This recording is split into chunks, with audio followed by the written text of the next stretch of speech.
টটেনহ্যামের সেই ধূসর দিনগুলোতে হ্যারি কেন ছিলেন এক ট্রফিহীন সম্রাট।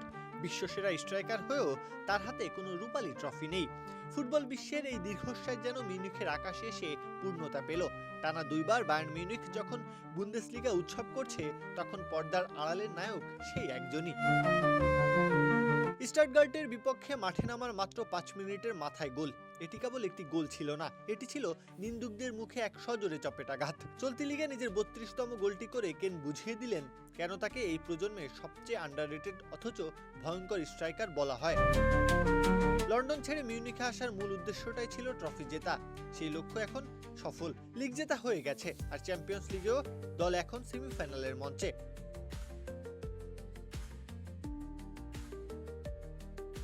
সব মিলিয়ে মৌসুমে 51টি গোল। ইউরোপের শীর্ষ 5টি লিগের মধ্যে কেনি একমাত্র খেলোয়াড় যিনি এবার 50 গোলের মাইল ফলক ছুঁয়েছেন। এতদিন বিস্ময়করভাবে ব্যালন ডি'অরের সংক্ষিপ্ত তালিকায় তার নামটা অবহেলিত থেকেছে। গোল করলেও ট্রফি নেই, এই অজুহাতে তাকে ব্রাত্য করে রাখা হতো। কিন্তু এবারের গল্পটা যেন সম্পূর্ণ ভিন্ন। কেনের ঝুলিতে এখন লিগ শিরোপা, হাতে ইউরোপের সর্বোচ্চ গোলদাতার অ্যাওয়ার্ড, আর সামনে চ্যাম্পিয়ন্স লিগের হাতছানি। ব্যক্তিগত অর্জনের স্বীকৃতি এবার মিলছে বিশ্বমঞ্চেও। বায়ার্নের আক্রমণ ভাগে মাইকেল অলিসে এবং লুইস দিয়াজের সাথে কেনের যে রসায়ন, তা বুন্দেসলিগার ইতিহাসে নতুন ইতিহাস সৃষ্টি করছে।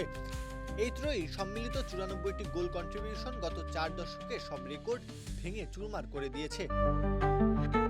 কেনের এই রূপকথা কেবল গোল বন্যার গল্প নয়, বরং এটি ধৈর্যের এক কঠিন অগ্নি পরীক্ষায় উত্তীর্ণ হওয়ার উপাখ্যান। যে ট্রফিহীনতার অপবাদ এতদিন তার ছায়াসঙ্গী ছিল, মিউনিখের এই রক্তিম বসন্তে তা চিরতরে ধুলোয় মিশে গেছে।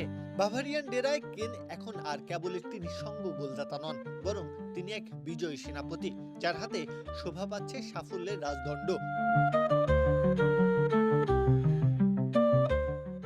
কাব্য, খেলা 71।